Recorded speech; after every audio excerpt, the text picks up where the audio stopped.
Assalamualaikum warahmatullahi wabarakatuh. Salam semangat sahabat Nurul dan Ilmi.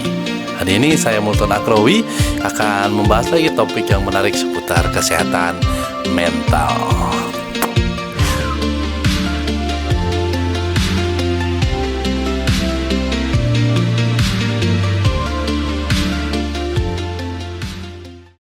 Menurut WHO, kesehatan adalah hal yang penting bagi individu maupun bagi pembangunan negara.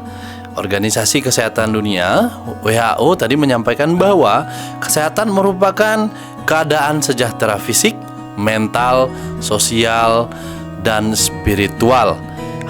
Bukan hanya bebas dari penyakit, tapi juga bebas dari kelemahan-kelemahan yang membuat kesehatan kita terganggu.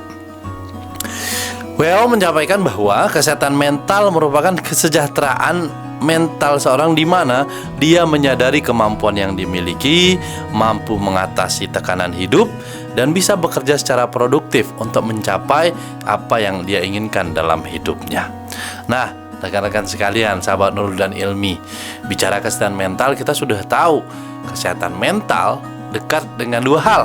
Pertama, stres, kedua, gangguan mental atau gangguan jiwa. Makanya ada yang bilang bahwa mereka yang gila itu kita bilang orang yang terkena gangguan mental atau gangguan jiwa, atau kita sering sebut dengan orang gila. Lalu apakah tepat seperti itu? Rasanya tidak juga. Karena kalau dibilang gila itu kan relatif, tapi kalau dibilang gangguan mental ya bisa saja siapapun bisa kena gangguan mental, dari anak-anak hingga orang dewasa. Menurut CDC, kesehatan mental mencakup kesejahteraan emosional, psikologis, dan sosial. Hal ini akan mempengaruhi cara seseorang berpikir, merasa, dan bertindak. Jadi segala sesuatu yang kita lakukan, respon yang kita berikan terhadap lawan bicara, respon yang kita berikan terhadap peristiwa yang kita alami, itu tercakup dalam kesehatan mental. Jadi apabila kita mungkin ya, atau saya sendiri pernah mengalami ketika di lampu merah, saya kesal, saya marah. Barangkali pada saat itu tanpa saya sadari, kesehatan mental saya terganggu karena saya marah-marah terhadap suatu hal yang lumrah, yang sudah umum, yang memang sudah sepatutnya terjadi. Karena kita di lampu traffic light, maksudnya ketika lampu merah menyala, secara otomatis kita akan berhenti. Lalu buat apa kita mengutuk keadaan itu? Nah, bisa jadi, lagi-lagi saya sampaikan, pada saat itu saya tidak bisa mengontrol mental kesehatan, sehingga bisa dikategorikan dalam gangguan kesehatan mental pada saat itu. Lalu mungkin banyak contoh-contoh lainnya. Apabila kita melihat, mungkin orang tua melihat anaknya jatuh, yang tadinya seharusnya kita tidak marah, malah kita marahin. Hei, dasar kamu kan sudah dibilang jangan lari. Semestinya ketika kita normalnya apabila ada orang terjatuh itu kita selamatkan, kita bantu, dan kita tanya apa yang sakit. Tapi pada faktanya di lapangan banyak orang tua yang malah bukan membantu anaknya, malah kadang-kadang memarahi, bahkan sampai memaki-maki. Bisa saja pada saat itu kesehatan mental kita sedang terganggu. Jadi kesehatan mental itu pada dasarnya tidak terlalu erat hubungannya dengan gangguan kejiwaan ataupun orang gila yang saya sebutkan di awal tadi. Oke, rekan-rekan Nurul dan Ilmi, lalu sebenarnya bagaimana sih sebenarnya kesehatan mental itu bisa kita kelola dalam kehidupan kita sehari-hari? Nah, kesehatan mental itu penting di setiap kehidupan manusia, mulai dari masa anak-anak, bertumbuh menjadi remaja, bertumbuh menjadi dewasa, kemudian menjadi orang tua. Dan sebenarnya itu bisa kita pelajari dan bisa kita resapi dalam kehidupan kita. Hanya saja barangkali karena lingkungan kita tidak mendukung, sehingga kita meniru hal-hal yang jelek dalam perihal kesehatan mental. Misal, barangkali kita waktu di rumah atau dengan kita sering mendengar orang marah-marah, orang memaki-maki, sehingga mental kita terbentuk dalam kondisi seperti itu juga. Mental kita terbentuk dalam kondisi orang yang suka marah-marah. Kemudian mungkin kita tinggal di tempat hal yang permisif, di tempat yang permisif, yang ya di situ semua orang bercampur aduk. Ya mungkin orang mencuri biasa saja, kemudian orang berzina biasa saja, orang berbohong biasa saja, dan secara tidak langsung juga mempengaruhi mental kita, sehingga ketika kita dewasa atau kita beranjak remaja dan anak merasa orang mencuri biasa saja, orang berzina biasa saja. Nah, mulai hari ini mari kita sama-sama coba menyadari sebenarnya kesehatan mental apa atau mentalitas apa yang ingin kita bangun dalam diri kita. Ingat, mental itu merupakan salah satu bentuk kesejahteraan psikologis, emosional, dan juga sikap yang ingin ditunjukkan ke tengah-tengah masyarakat. Baik, rekan-rekan sahabat Nurul dan Ilmi, ada kalanya kadang-kadang kita yang memiliki masalah kesehatan mental ini tidak bisa dideteksi dengan perangkat gangguan kejiwaan. Karena tadi saya sampaikan di awal, antara gangguan jiwa dengan gangguan mental ini agak berbeda. Bahkan gangguan mental ini tidak terlihat sama sekali, seolah-olah kita hidupnya normal, seolah-olah kita baik, seolah-olah kita bisa mengontrol masalah dan seterusnya dan seterusnya. Tapi pada satu titik ada kalanya kita lepas kontrol, sehingga kita mungkin sikapnya melebihi orang dengan gangguan kejiwaan ini. Contoh nyatanya, kita katakan seorang psikopat. Psikopat itu apakah gangguan kejiwaan atau gangguan mental? Nah, ini para peneliti masih setuju dan tidak setuju apakah dia masuk gangguan jiwa atau gangguan mental. Karena secara normal, secara umum kasat mata, psikopat ini terlihat seperti orang biasa. Bahkan dia terlihat periang, terlihat supel, bahkan mudah bergaul dengan orang lain. Tapi di balik itu muncul sisi kejamnya yang melebihi para pembunuh-pembunuh pada umumnya. Nah, oleh karena itu, balik lagi, kita perlu menjaga kondisi kesehatan mental kita dalam menjalani kehidupan. Ingat, kondisi mental ini, penyakit mental maksud saya, itu bisa menyerang siapa saja, bisa anak-anak, bisa orang tua, bisa remaja. Maka kita lihat kasus-kasus yang beredar, ada remaja bunuh diri, ada anak yang bunuh diri, ada orang tua yang bunuh diri, atau bahkan mungkin ada juga ya orang tua yang bunuh diri dan seterusnya dan seterusnya. Oleh karena itu, kesehatan mental ini menjadi penting kita upayakan dalam kehidupan kita supaya kemerdekaan kita dalam emosional dan sikap itu bisa terbangun dan tercapai. Lalu, berita menarik, lebih dari 450 juta orang menderita gangguan kejiwaan atau gangguan mental menurut WHO. Dan ini bisa menjadi penyakit yang memuncak melebihi penyakit kanker, penyakit diabetes, dan yang lainnya. Nah, kalau kita tidak pandai-pandai mengelola kesehatan mental kita, bisa jadi angka 450 juta itu bisa bertambah menjadi 451, dan satu orang itu adalah kita sendiri. Nah, sahabat Nurul dan Ilmi, hari ini saya ingin memberikan 4 hal, bukan tips juga, tapi saran bagaimana agar kondisi mental kita bisa terbangun dengan baik dan mungkin bisa ditambahkan dari sumber-sumber lainnya. Yang pertama, supaya kondisi mental kita bisa terbangun dengan baik, yang pertama kita harus mengisi waktu luang kita dengan hal-hal yang positif, yang membuat jiwa kita bertumbuh, yang membuat pikiran kita semakin terbuka, yang membuat perasaan kita menjadi bahagia dan tenang.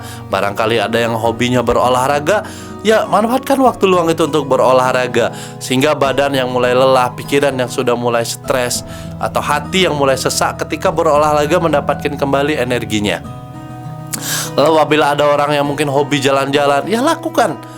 Jika punya kesempatan waktu luang, jalan-jalan. Barangkali pikiran kita yang sudah mulai tidak karu-karuan, mungkin pikiran kita sudah mulai dipenuhi dengan unsur-unsur negatif, itu bisa kembali fresh dan positif kembali dengan jalan-jalan. Yang suka motoran, silakan. Yang suka membaca barangkali, atau ada yang suka yang lainnya, yang pastikan kesukaan itu kesukaan yang positif, bukan malah menimbulkan masalah lainnya gitu.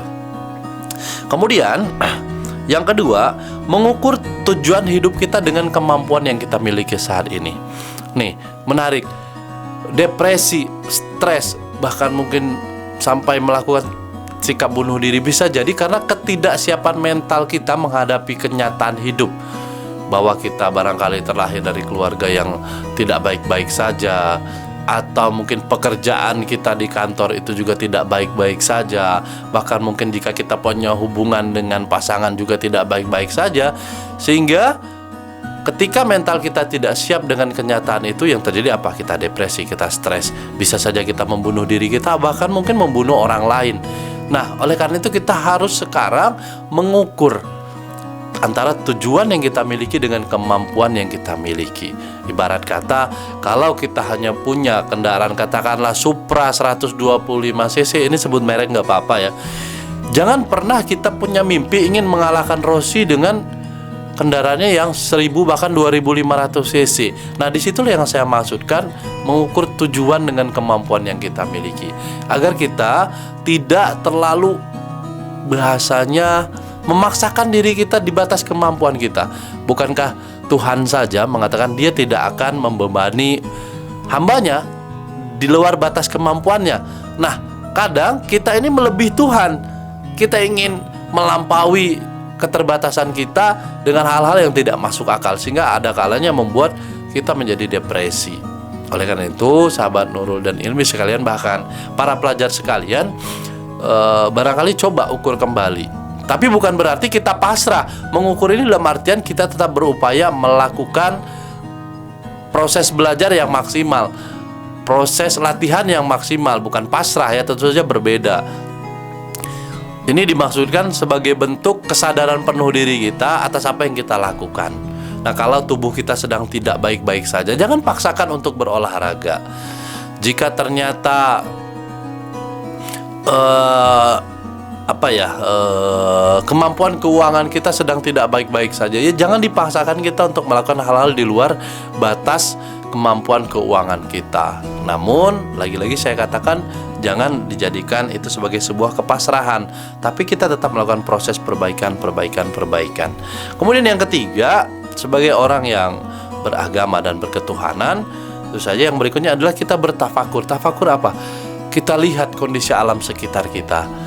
Kira-kira, apa makna penciptaan ini? Apa makna penciptaan pohon? Apa makna penciptaan dari kehidupan ini? Bahkan makna penciptaan dari kita sendiri. Semakin banyak kita bertafakur, mungkin semakin kita sadar ternyata kehidupan ini ya tidak sekedar bekerja, mencari uang, menikah dan seterusnya, tapi ada hal lain yang perlu kita capai. Sehingga yang tadinya mungkin pikiran kita menganggap hidup ini hanya sebatas hidup ini saja, barangkali kita bisa menemukan tujuan hidup yang lain, yang lebih berguna, bermanfaat, barangkali untuk membantu orang lain, kemudian berbagi kepada sesama, kemudian saling support dan seterusnya. Yang berikutnya apa? Untuk menenangkan diri, mungkin bagi yang Muslim bisa berzikir sembari membayangkan kira-kira apa yang ingin dia tuju, kira-kira apa yang ingin kita capai, apa yang sudah kita lakukan sambil berzikir, subhanallah, walhamdulillah. Kita nikmati setiap ucapan zikir itu sebagai bentuk kita mengagungkan keesaan Allah, sekaligus membuat diri kita menjadi tenang. Ya tentu saja tidak boleh terburu-buru juga dalam berzikir. Atau kalau orang pada umumnya bisa jadi melakukan meditasi, yaitu mengolah nafas, mengatur olah nafas kita. Mungkin ditarik 1 kali, dibuang sekali, atau ditarik 3 kali, dibuang sekali. Banyak tempat belajar untuk meditasi. Intinya bahwa tafakur, berzikir, dan meditasi ini dalam rangka bertujuan untuk menyeimbangkan irama detak jantung kita, irama nafas kita dengan kondisi alam di sekitar kita. Gitu. Yang berikutnya, teruslah berupaya untuk mensyukuri apa yang telah kita dapatkan saat ini. Jangan sampai kita mengukur kemampuan kita dengan kemampuan orang lain, sehingga membuat kita muncul sifat iri, muncul sifat dengki, bahkan mungkin muncul sifat sakit hati. Dan itu sebenarnya juga membuat kesehatan mental kita terganggu. Oleh karena itu, rasa syukur ini membuat kita mencukupkan apa yang ada pada diri kita saat ini. Kita nikmati, kita ucapkan alhamdulillah, atau kita ucapkan terima kasih Tuhan, atau apapun itu yang membuat diri kita semakin bertumbuh, sehingga kita merasa diri kita ini hidup dalam ketentraman, hidup dalam kenyamanan, tidak ada tekanan dari luar, tidak ada intervensi. Yakinlah bahwa apabila kita mencoba mencukupkan diri kita dengan apa yang bisa kita dapatkan saat ini, itu akan jauh lebih menenangkan daripada kita mencoba berlomba-lomba untuk mengejar pencapaian orang lain yang kita tidak tahu bagaimana mereka cara mencapainya dan di mana ujungnya. Yuk sama-sama coba kita syukuri hidup ini dengan cara kita, dengan kemampuan kita, dengan apa yang sudah kita dapatkan. Nah, barangkali 4 hal ini bisa membantu kita untuk mencapai kesehatan mental sebagai seorang manusia dalam berproses, dalam berkehidupan. Nah, baik para pelajar, Bapak, Ibu, para pendengar Nurul dan Ilmi, Nurul TV maksudnya, sahabat Nurul dan Ilmi di mana Anda berada, saya merasa bersyukur bisa berbagi topik ini karena ini juga menjadi bagian penting untuk mengingatkan saya sendiri dan keluarga besar dari Nuril TV. Oke, sampai ketemu di lain waktu. Ingat 4 hal ini. Yang pertama, mengisi waktu luang kita dengan hal yang positif, hobi-hobi kita, atau bahkan mungkin kalau memang kita senang berkumpul bersama keluarga, ya silakan berkumpul bersama keluarga, bermain, olahraga, jalan-jalan, atau yang suka makan, ya makan saja, nikmati hidup ini. Tapi pastikan setelah makan bayar, atau setelah makan pastikan kita tetap menjaga badan kita tetap sehat. Yang kedua, mengukur tujuan hidup kita dengan kemampuan yang ada saat ini, supaya kita tidak burn out, tidak melebihi kapasitas diri kita. Karena ingat, Tuhan tidak pernah membebani umatnya dengan berlebihan. Maksudnya, Tuhan tidak pernah membebani umatnya di luar kemampuannya. Kemudian bertafakur, berzikir atau melakukan meditasi sebagai bentuk penyeimbang kondisi tubuh dengan alam sekitar. Setelah itu, ada yang ketinggalan. Mohon maaf, sahabat Nurul. Satu lagi, membangun hubungan yang suportif dalam lingkungan kerja, dalam komunitas, dalam keluarga. Kenapa? Hanya dengan lingkungan yang suportif itu yang membuat kita bisa bertahan. Andai kata kita sedih ketika ada yang mensupport kita, maka kita akan kuat. Apabila saat kita berduka ada yang memberikan semangat, maka kita akan kuat. Apabila kita ada masalah, ketika ada yang membantu kita, maka kita akan kuat. Oleh karena itu, jangan sampai kita membangun hubungan toksik. Oke, saya ulangi. Yang terakhir, terus berupaya mensyukuri hidup, karena itu menjadi bagian penting, kunci dari kita bisa hidup tenang, nyaman, dan damai. Oke? Mengisi waktu luang dengan hal positif, mengukur tujuan dengan kemampuan, kita bertafakur, berzikir, dan meditasi. Yang keempat, membangun hubungan yang suportif. Yang kelima, terus berupaya mensyukuri kehidupan ini. Saya Multon Akrawi, sampai ketemu di topik berikutnya. Salam semangat.